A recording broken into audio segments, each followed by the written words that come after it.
بسم اللہ الرحمن الرحیم۔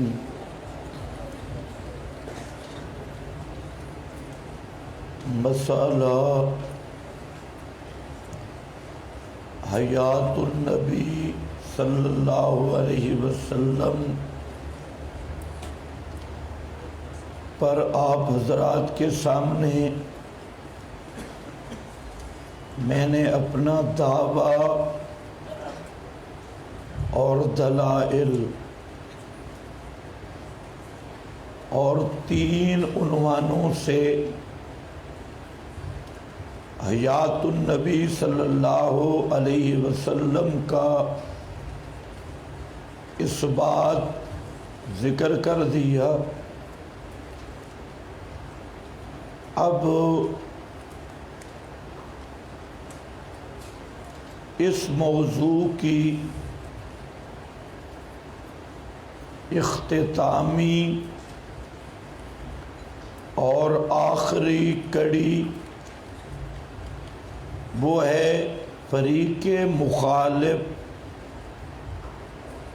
اہل بدعت کے شکوک و شبہات اور ان کا ازالہ۔ اس سے پہلے کہ میں اہل بدعت کے شکوک و شبہات اور ان کے مذمومہ دلائل کی بات کروں، آپ حضرات چند عبارات اہل سنت والجماعت خصوصاً اکابرین دیوبند سے یہ بات کہ عقیدہ ثابت کس دلیل سے ہوتا ہے، اس بات عقیدہ کا اہل سنت والجماعت کے نزدیک معیار کیا ہے، اصول کیا ہے۔ آج کل اہل بدعت پسپا ہو کر ایک نئی اصطلاح وہ جاری کر رہے ہیں کہ ایک عقائد ضروریہ ہیں اور ایک عقائد غیر ضروریہ ہیں۔ چونکہ وہ سمجھ چکے ہیں کہ ان کے مذمومہ بدعی عقیدہ پر شریعت میں کوئی دلیل نہیں، اس لیے اب پسپا ہو کر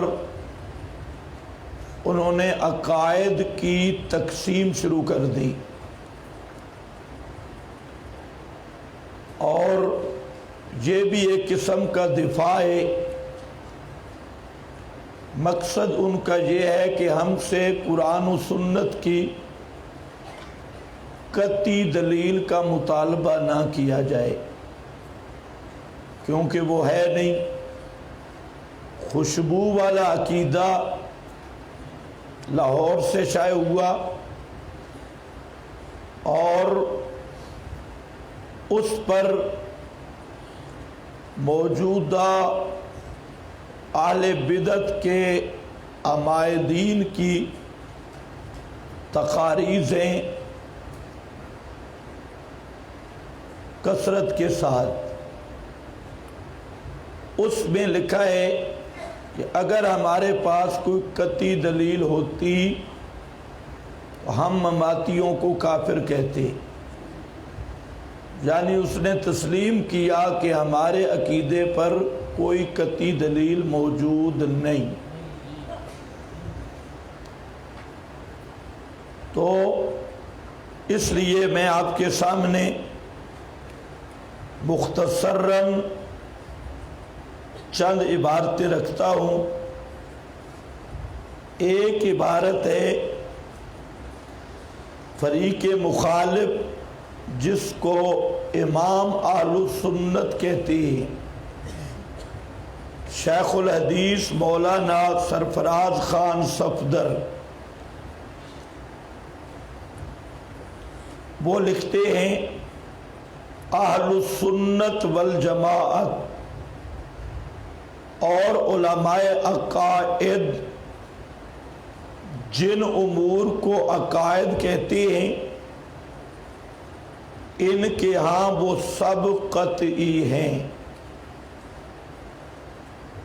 یہ عبارت قابل غور ہے کہ اہل السنت والجماعت اور علماء عقائد جن امور کو عقائد کہتے ہیں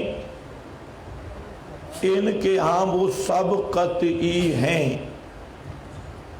اور ان کے دلائل بھی قطعی ہیں اور وہ سب کے سب ضروریات دین سے ہیں اور ضروریات دین کا انکار یا تعویل دونوں کفر ہیں، انکار بھی تعویل بھی۔ عقیدہ کوئی بھی ایسا نہیں جو غیر قطعی ہو، عقیدہ کوئی بھی ایسا نہیں جو غیر قطعی ہو یا جس کا انکار یا تعویل کفر نہ ہو یا جس کا ثبوت ظنی دلیل سے ہو سکتا ہو۔ ہم نے ضروریات دین اور ان کے اندر تعویل اور عقائد کے اثبات کے لیے جن دلائل کی ضرورت پیش آتی ہے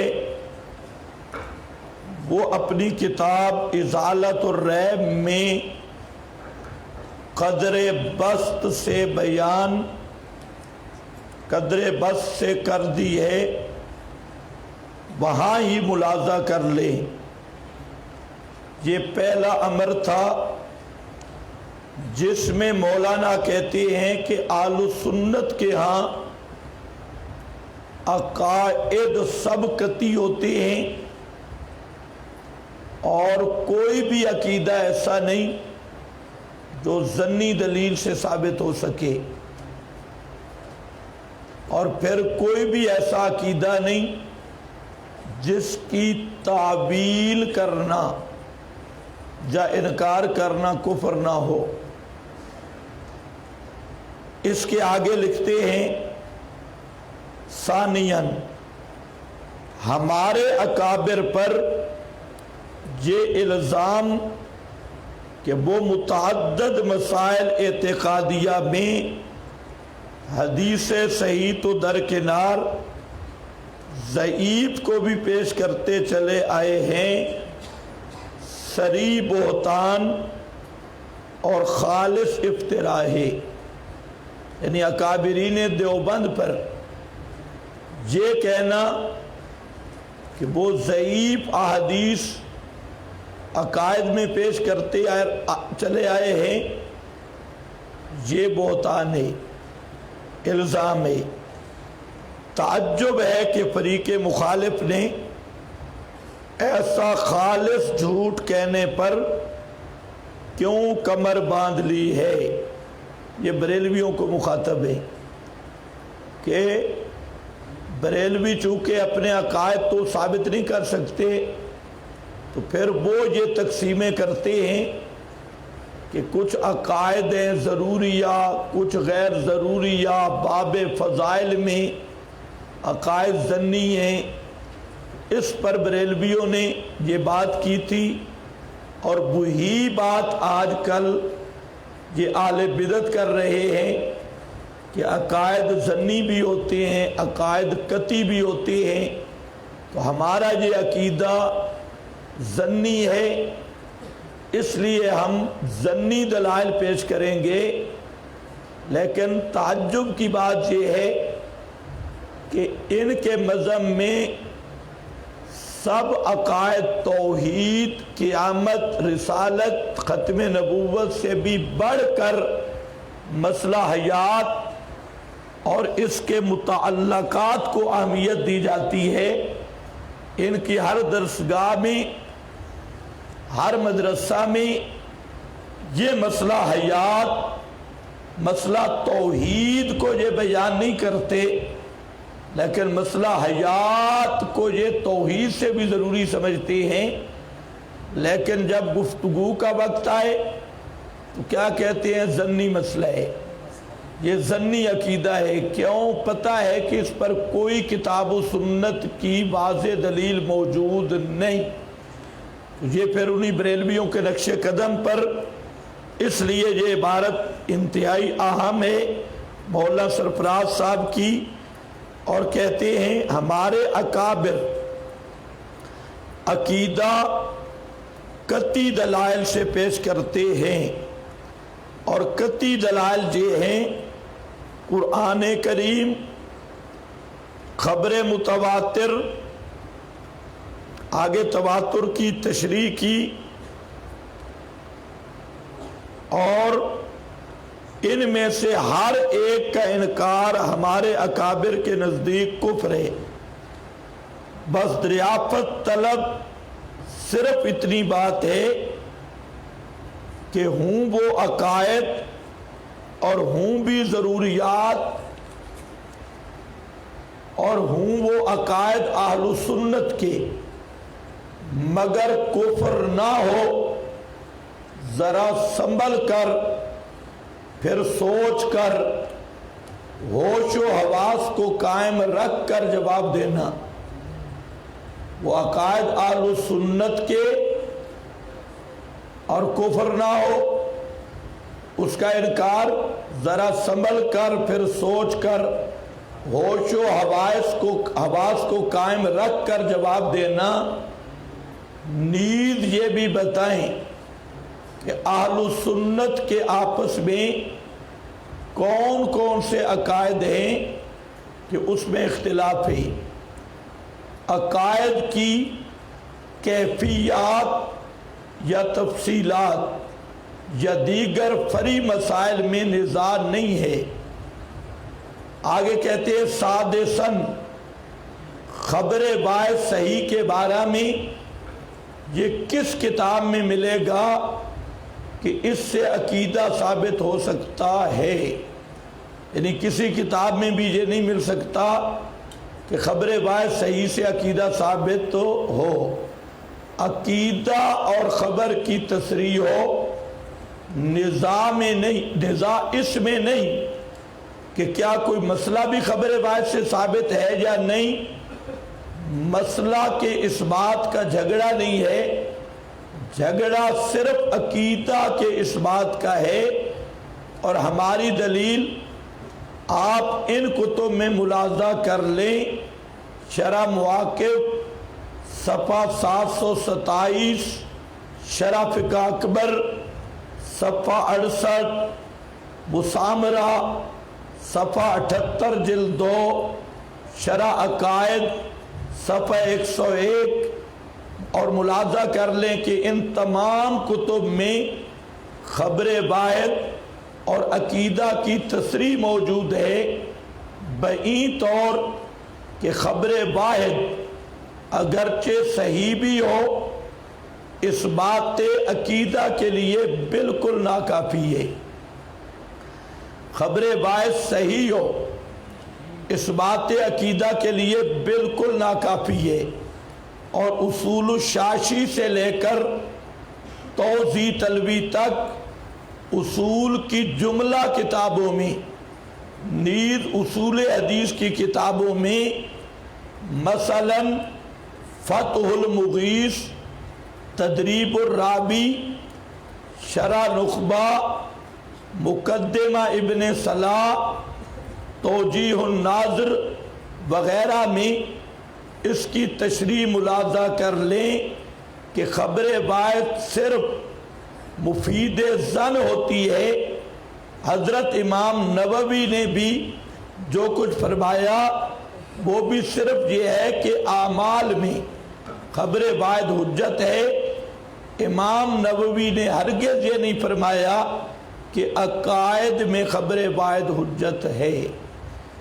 یہ ہے مولانا کی کتاب رائے ہدایت اور صفحہ نمبر اس کا 162 تا 164۔ ان تمام صفحات پر اسی بحث کو لیا۔ خلاصہ یہ نکلا کہ مولانا سرفراز خان اپنی بات نہیں کر رہے، اہل السنت والجماعت کا اصول ذکر کر رہے ہیں کہ عقیدہ جو بھی ہوگا وہ قطعی ہوگا، کوئی عقیدہ ظنی نہیں۔ نمبر 2، عقیدہ کے اس بات کے لیے ظنی دلیل ناکافی ہے۔ نمبر 3، خبر واحد، صحیح خبر واحد وہ بھی عقیدے کے اس بات کے لیے کافی نہیں، اسے عقیدہ ثابت نہیں ہو سکتا۔ عقیدہ ثابت ہوگا قرآن کریم کی نص قطعی الدلالت سے، یعنی ایسی نص جس کے ترجمے سے مسئلہ واضح ہو، قطعی الدلالت یا حدیث متواتر، اور وہ بھی کیا ہو، قطعی الدلالت، یہ اس سے عقیدہ ثابت ہوگا۔ اور کوئی ایسا عقیدہ بھی نہیں اہل سنت میں جس کا انکار یا تعویل کفر نہ ہو۔ اب یہ سارے امور مولانا سرفراز خان نے رائے ہدایت میں تحریر کیے، اور اسی طرح تبرید النواظر، ازالت الریب، گلدستہ توحید، اور ان کی متعدد کتب میں 20 مقامات پر اس کی وضاحت موجود ہے کہ خبر واحد سے عقیدہ ثابت نہیں ہو سکتا۔ اب سوال یہ ہے کہ جس عقیدہ حیات الانبیاء، حیات النبی دنیاوی یا دنیاوی برزخی یا ارواح نکلی نہیں، یا ارواح بعد از دفن پھر ان اجساد عنصریہ میں واپس آ گئی، یا روح کا ایسا تعلق بدن کے ساتھ کہ بدن قیام و قعود کرے، ادراک دنیاوی عادتاً پیدا ہو جائے، تو یہ جو تمہارا عقیدہ ہے اس پر قرآن کریم کی کوئی آیت نہیں، اور پیغمبر کریم کی حدیث متواتر مشہور چھوڑو، خبر واحد صحیح بھی ذخیرہ احادیث میں موجود نہیں، خبر واحد صحیح بھی نہیں۔ اب دعویٰ دیکھیں اور پھر اس کے مطابق ان کے دلائل دیکھیں۔ اسی طرح یہ ہیں حضرت مولانا خلیل احمد محدث سہارنپوری، جن کے ذمہ المحند جیسا فراڈ لگایا گیا کہ یہ المحند ان کی تصنیف ہے۔ المحند کی میں وضاحت کر چکا ہوں کہ المحند 14ویں صدی کا صرف فراڈ نہیں، الفراڈ ہے معرب باللام، اور یہ جس بزرگ کے ذمہ لگائی گئی یہ مولانا خلیل احمد صاحب سہارنپوری رحمت اللہ علیہ، جو حضرت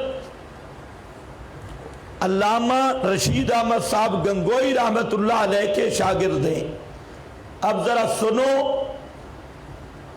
مولانا خلیل احمد کی اپنی کتاب براہین قاطعہ، عبدالسمیع رامپوری بریلوی مسلک کے، یہ بدعات کے اس بات میں کتاب لکھی انوار ساتیہ، اور مولانا خلیل احمد صاحب سہارنپوری نے انوار ساتیہ کا جواب دیا براہین قاطعہ، اور یہ ایسی بے نظیر کتاب ہے براہین قاطعہ جواب کے اعتبار سے کہ اوپر انوار ساتیہ اور نیچے براہین قاطعہ، یعنی اس کی ہر بات کا جواب دیا جو اس نے فاتحہ، میلاد اور ان مسائل کو ثابت کیا۔ تو میں نے کہا اس لحاظ سے اس کی نظیر نہیں ہے۔ عام طور پہ مجیب چند مضامین لے کر اس کا جواب دیتا ہے، لیکن انہوں نے پوری انوار ساتیہ اوپر رکھی، نیچے براہین قاطعہ، ایک ایک بات کا جواب دیا۔ اس میں فرماتی ہیں عقائد کے مسائل قیاسی نہیں کہ قیاس سے ثابت ہو جائیں، عقائد کے مسائل قیاسی نہیں کہ قیاس سے ثابت ہو جائیں، بلکہ قطعی ہیں، اور قطعیات نصوص سے ثابت ہوتے ہیں۔ خبر واحد جہاں مفید نہیں، جو عقائد کے مسائل ہیں یہ قیاسی نہیں۔ اٹکل پچو آج کل تو قیاسی نہیں، ڈھکوسلے، کوئی کدھر ڈھکوسلا لگایا، کوئی کدھر ڈھکوسلا لگایا، تو یہ اس قسم کے مسائل نہیں، یہ مسائل ہیں نصوص قاطعہ کے، قطعی نص ہوگی۔ خبر واحد اس مقام پہ حجت نہیں ہے، خبر واحد صحیح ساری شرطیں پائی جائیں، بخاری مسلم میں ہو، سیاہ ستہ میں ہو، اس سے بھی عقیدہ ثابت نہیں ہوگا۔ اور ہمارے مہربان عقیدہ کہاں سے لیتے ہیں؟ محمد بن مروان سے، اور تیسرے چوتھے طبقے کی کتابیں وہاں جا کے گھومتے ہیں اور عقائد ڈھونڈ رہے ہیں۔ اور یہ مولانا خلیل احمد سہارنپوری براہین قاطعہ صفحہ 55 ہے۔ دوسری عبارت فرماتے ہیں اول تو یہ حکایات حجت شرعیہ مثبت حکم کی نہیں۔ یہ جو حکایتیں لوگ بیان کرتے ہیں، مثلاً آج کل بھی حکایات کو سٹیج کی زینت بنایا، جی حضرت ابوبکر صدیق کا جنازہ گیا، روزے سے آواز آئی علیک الحبیب بالحبیب، کس نے آواز دی کوئی پتہ نہیں، کیسے آواز آئی کوئی پتہ نہیں، اور ہے حکیہ حکایت۔ تو اسی طرح اعرابی آ گیا، اعرابی کی حکایت، کوئی دیہاتی آ گیا، دیہاتی کی حکایت، کسی بزرگ کو خواب آ گیا، خواب کی حکایت۔ یہ حکایات فرماتے ہیں اول تو یہ حکایات حجت شرعیہ مثبت حکم کی نہیں، کسی حکایت سے، حکیہ سے، رویہ سے کوئی شرعی حکم بھی ثابت نہیں ہوتا۔ عقیدہ تو دور کی بات، خصوصاً باب عقائد میں ان حکایات کو قبول کر کے نصوص کا رد کرنا کسی جاہل سے بھی متوقع نہیں، چہ جائے کہ عالم سے۔ قرآن پاک کی نصوص کو رد کر کے حکایتیں دی فلاں سے آواز آ گئی، واقعہ حرہ میں اذان کی آواز آتی تھی، کہاں سے کون اذان دیتا تھا اللہ عالم، اس کو لے آئے حیات النبی ثابت ہو گیا۔ حیات النبی میں جھگڑا نہیں، حیات جو تم مانتے ہو کہ روح جسم میں ہے، جسد عنصری مبارک میں، یا ایسا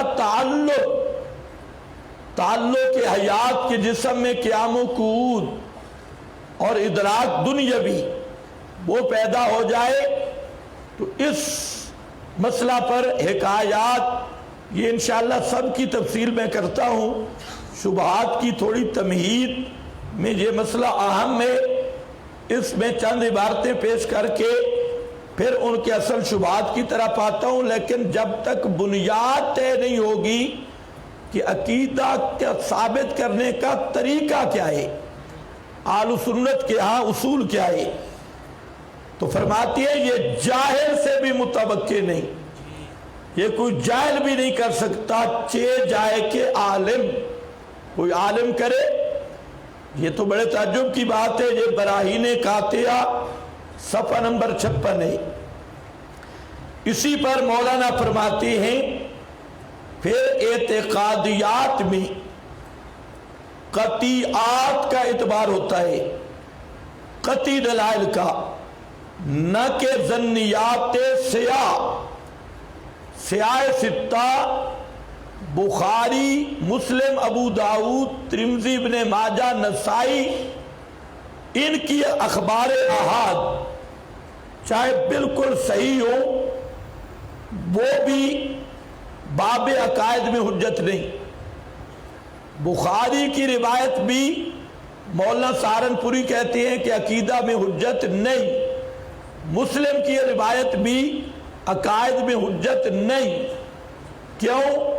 اس لیے کہ عقائد قطعی ہے اور خبر باعث ظنی ہے، چہ جائے کہ ضیاء اور موضوعات کا کہتے ہیں جہاں تو سیاہ یعنی سیاہ ستہ کی روایتیں حجت نہیں، اور تم کیا پیش کر رہے ہو؟ ضعیف روایتیں، موضوع روایتیں، ان کا تو جہاں کسی قطار میں شمار ہی نہیں۔ یہ ہے براہین قاطعہ صفحہ نمبر 93۔ اس کے بعد یہ عبارت ذرا سنو، مزہ آئے۔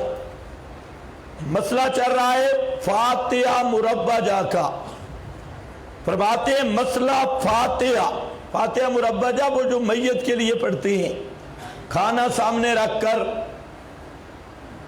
فاتحہ پڑھی جاتی ہے، تو اس پر کہتے ہیں مسئلہ فاتحہ اعتقادیہ ہے، مسئلہ فاتحہ اعتقادیہ ہے۔ یہ فاتحہ سمجھ رہے ہو نا، جو میت کے لیے فاتحہ کی جاتی ہے، فاتحہ خوانی، اس کو مولانا کہتے ہیں کہ یہ مسئلہ کیا ہے؟ اعتقادیہ ہے۔ اس میں ضعاف تو کیا احاد سیاہ بھی قابل اعتماد نہیں، بخاری، مسلم، ابو داؤد، سیاہ ستہ کی روایات جو صحیح خبر احاد ہیں، اخبار احاد، وہ بھی اس میں حجت نہیں، ضعیف روایتیں تو دور کی بات۔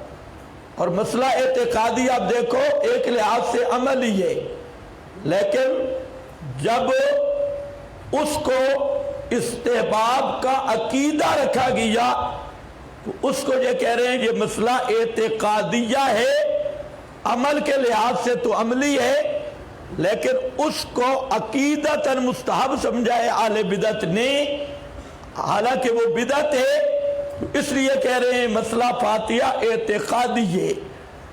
یہ جو آپ کو کہہ دیتے ہیں ہم استشفاء تجھی مستحب مانتے ہیں، فلاں کرتے ہیں، تو وہ تو استشفاء کرنا تو مستحب مانتے ہو، اور اعتقاد استشفاء من الاموات یہ مسئلہ اعتقادی ہے۔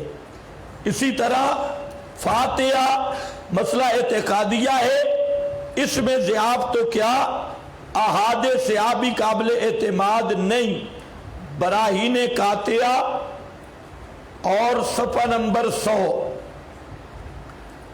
اس کے بعد فرماتی ہیں الہام اور کشف اولیاء کا مفید حکم اور حجت علی الغیر نہیں ہوتا، براہین صفحہ 306۔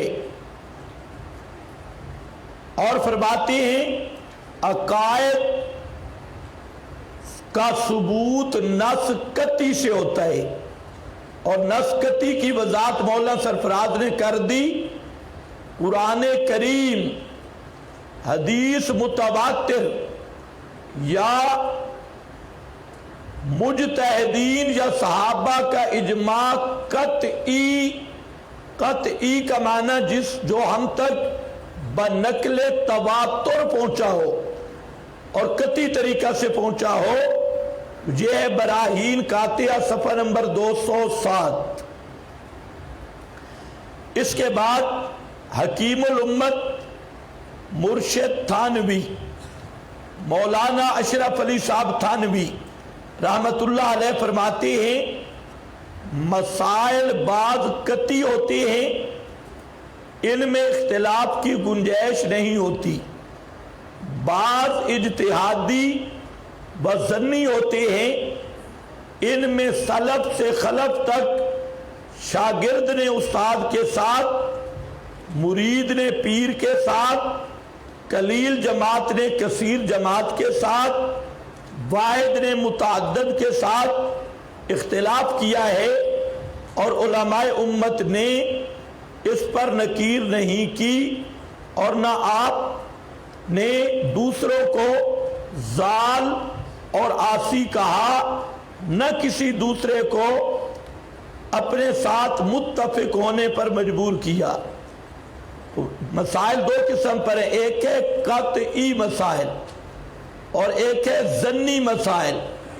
جہاں مسائل ظنی ہوں تو پھر ایک دوسرے پر ضلال کا فتویٰ دینا، ایک دوسرے پر نکیر کرنا، ملامت کرنا، یہ حضرت تھانوی فرماتے ہیں جائز نہیں۔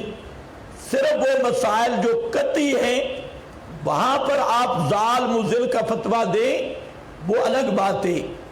آج جناب مدارس سے فتوے آ رہے ہیں، اشاعت التوحید والوں کے پیچھے نماز نہیں، کوئی کرنگی کا کرنگی مفتی، کوئی بڑے بڑے مدارس میں بڑے بڑے پیٹوں والے مفتی یہ فتوے دے رہے ہیں۔ اب سوال یہ ہے کہ بنیاد کیا ہے؟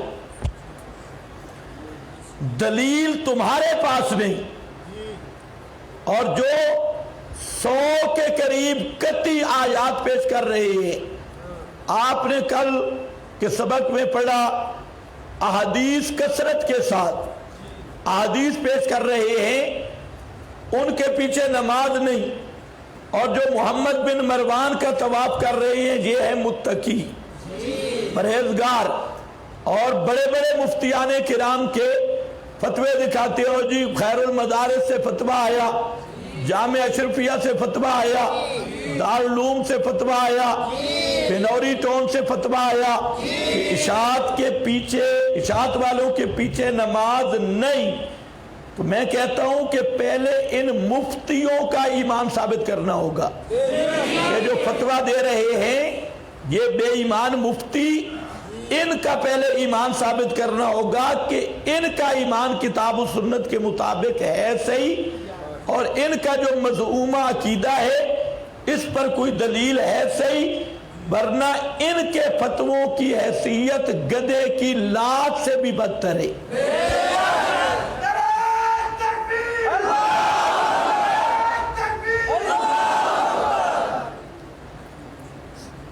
فتویٰ کس بنیاد پہ؟ بنیاد ابھی تک پتہ نہیں، اور فتوے آ رہے ہیں۔ کئی لوگ ہم سے پوچھتے ہیں جی فلانے مدرسے کا فتویٰ ہے، فلانے کا فتویٰ ہے، تو ہم کہتے ہیں کہ وہ جو مفتیان کرام ہیں ان کو سب سے پہلے اپنا ایمان ثابت کرنا ہوگا کہ تم مسلمان بھی ہو یا کوئی اور پارٹی زندیقوں سے تمہارا تعلق ہے۔ خیر بہرحال یہ تحفۃ العلماء صفحہ نمبر 75 ہے۔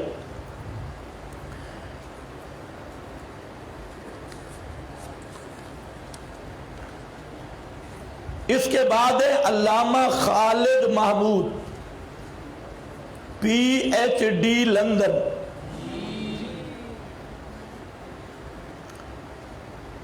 ان کی عبارت ہے ہمارے اہل سنت والجماعت کے نزدیک